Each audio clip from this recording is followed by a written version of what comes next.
Hey, Tubies! This is Lord Bob Hickman. I'm the High Priest of the Order of the Purple Cord, and I want to welcome you to our Purple Cord Gathering video today. Well, I promise you guys we're going to talk about broom magic today. And really, broom magic is just one small part of actually the larger scenario that we are celebrating this upcoming weekend, and that is this celebration of Samhain. Let me show you here. Let's see if I can raise this up. Show you our wheel of the year. Up here, as you see, we're going around now. We just had Mabon back in September. That was our last Wiccan Sabbath. And now we're up here to the time of Samhain. So we're getting closer to the end of the year. Samhain is what we call the final harvest festival. This is where the final crops are gathered and the fields are basically bare now. And in the Wiccan mythology, the Lord is passing. He dies at Samhain and is buried. And the goddess enters her period of grieving. And from now until Yule, the lady will be in grieving and in sorrow. And this is a time from Samhain till Yule where we do inner work. This is our reflection time where we let go of our pains, we grieve our losses, and we prepare for Yule, which is the coming of the Sun Lord. The Lord will be reborn. Just like in the Christian tradition of Christmas, the Lord is born. Well, Wiccans, we have that too. The Lord is born at Yule. But right now it's Samhain where we are. The Lord has passed. And this is a festival where we remember all of those loved ones who have passed on, our friends, our family, our pets, maybe even our plants, and we honor their spirits at Samhain. So there's a saying at Samhain that the veil is thin and that all the spirits come to gather with us. And in the Wiccan tradition, when we gather to have our Samhain rituals, we always invite the blessed souls who want to join our celebration. And I can tell you, I've been to many Samhain celebrations, and you can literally feel the spirits gathering around and joining the circle. It's a wonderful, wonderful experience. And whether you're with a coven or whether you're solitary, you can invite those spirits to be part of your journey. So I hope that you will take this Samhain time and set up a little altar, a little place of reflection. Back here, I've set a little altar here. Now, the traditional colors of Samhain are black and orange, so I've draped our altar here in black cloth. And I've got a beautiful little orange sparkly pumpkin. Isn't that wonderful? Look at that. Now I'm going to buy an actual pumpkin here. I just haven't been able to get to the store to get one, but I have a little sparkly one. Isn't that wonderful? And so I put that out. And I also have here my chalice, which is my Sabbath chalice. I don't know if I showed this to you before. It has the wheel of the year on it, similar to what I have up here on the wall. And it's got all the Sabbaths listed. So I keep that on this altar because this altar in my home is my wheel of the year, my Sabbath altar. And this one changes with every Sabbath. So I have it just set simply, black and orange. As we go into November, November is traditionally also the month of the dead. So I'm probably going to add some skeletons and spirit images.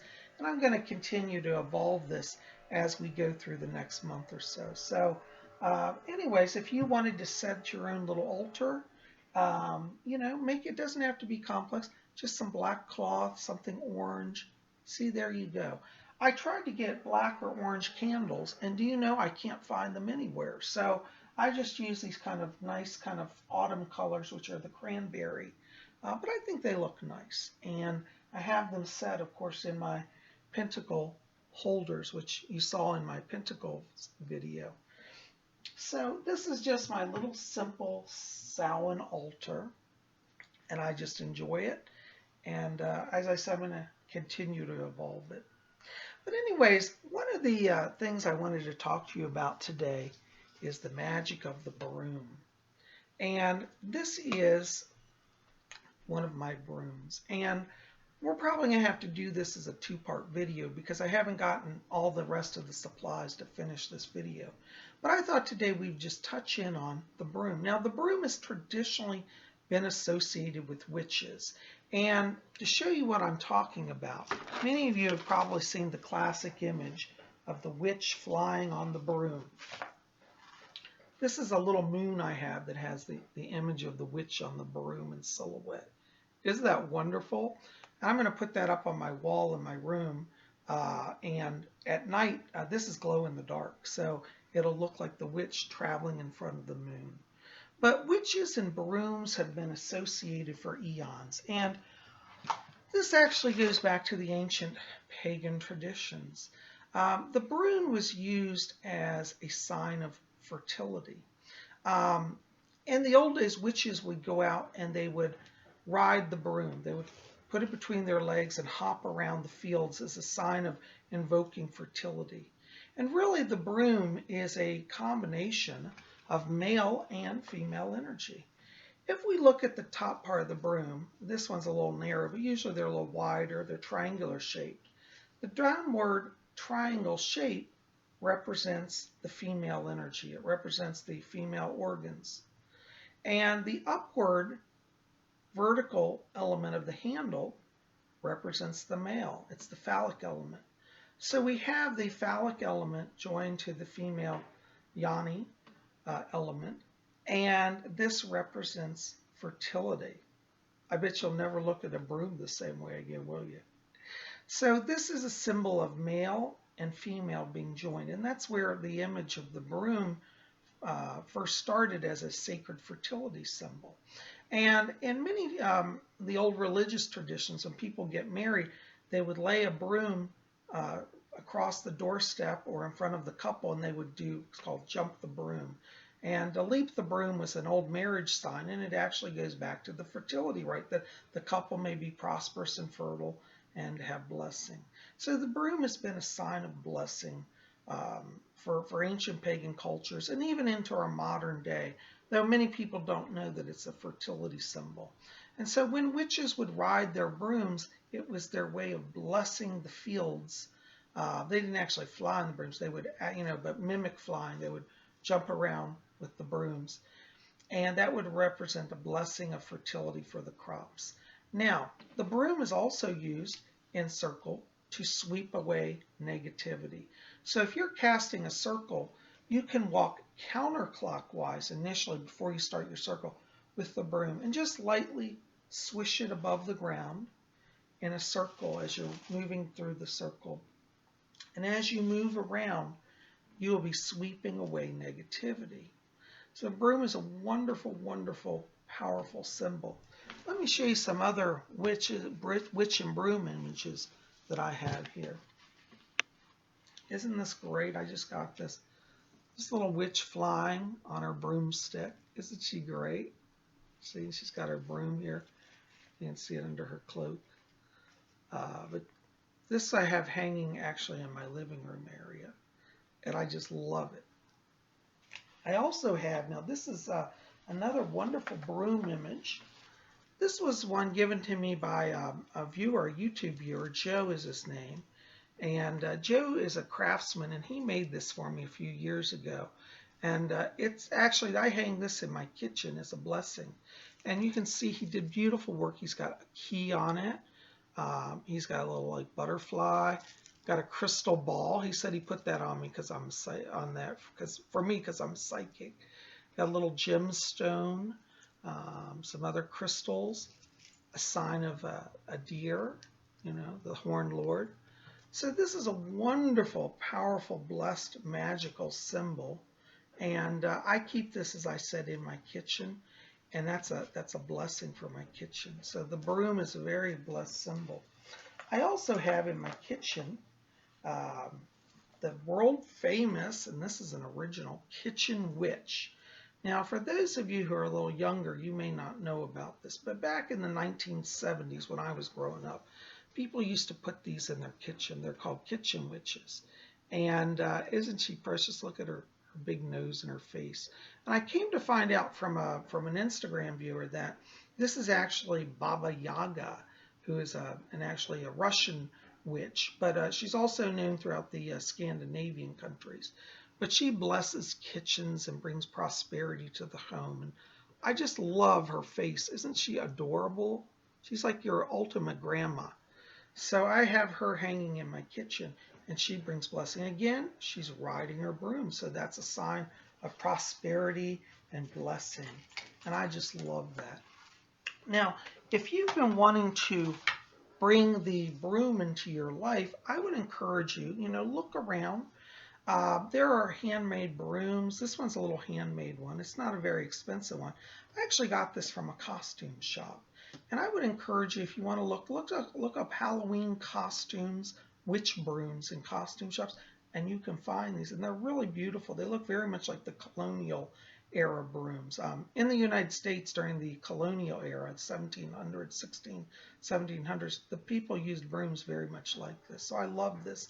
As I live in Virginia, which is a traditional British colonial state, this is kind of part of my heritage.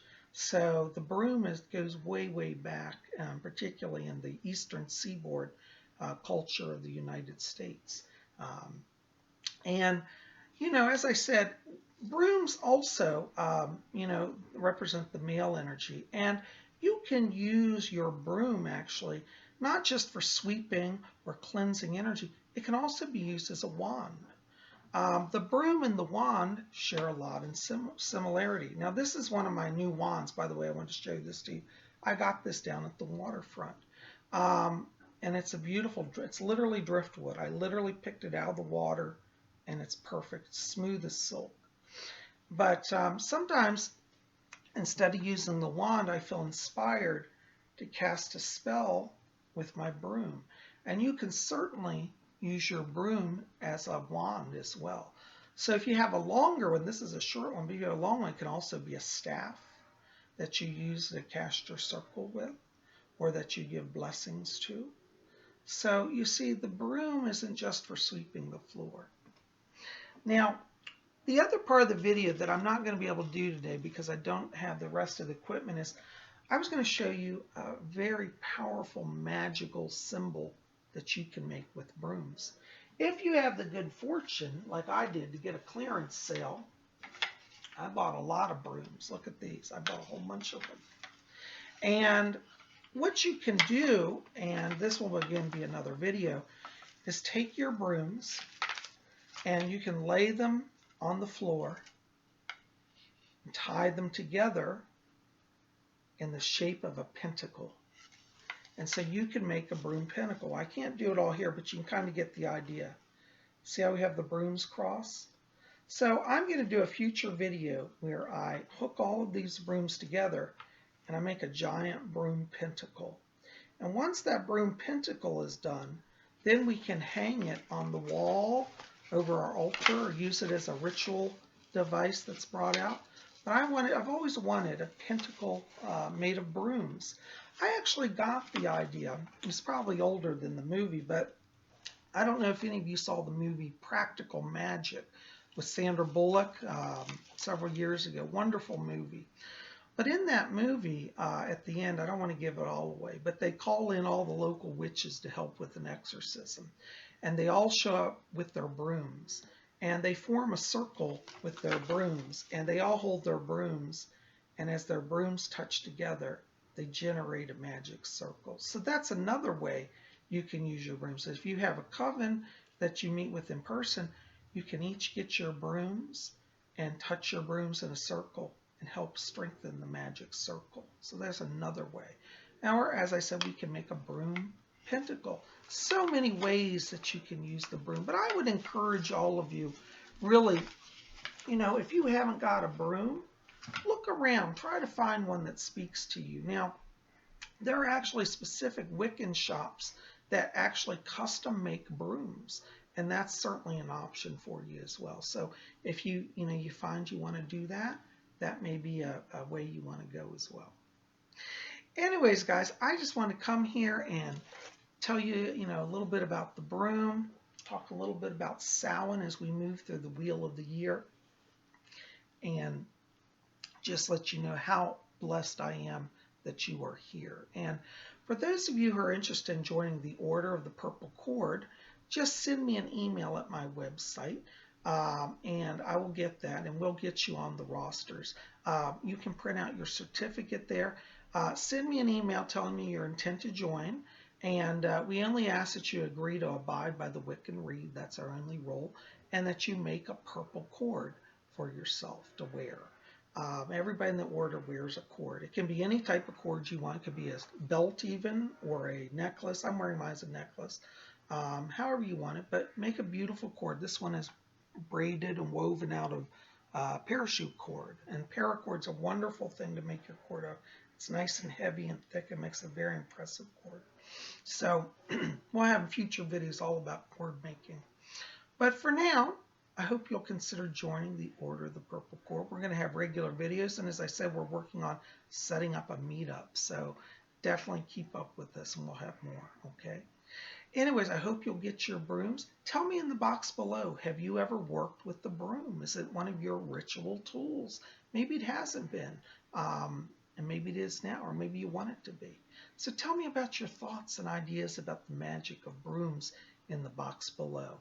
I hope you'll like this video, favorite, share it with your friends. Let's get the word out and share the truth and the beauty of the blessings of the Wiccan faith. And if you haven't subscribed yet, why don't you hit that subscribe button and join the Spirit channel. It doesn't cost a thing, and it's free. And by the way, I don't have it here today, but Lady Angela of RareWiccaSpells also has a special broom blessing that you can buy at her website at www.RareWiccaSpells.com, and I'll put the link below for that. So definitely go over there, check out her page, look up her broom magic spell, and you might want to get those as well. And also she sells Samhain pages as well, and all sort of magic. So go and buy your stuff there. RareWiccaSpells is the official supplier to the Order of the Purple Cord, so I guarantee you'll get good stuff. And Lady Angela's a blessing. And also join her YouTube channel, and I'll put the link below. It's RareWiccaSpells for her YouTube channel as well. Thanks for being here, guys. I send my Samhain blessings to all of you, and may you discover the magic of the broom and the magic of Samhain. Blessed be.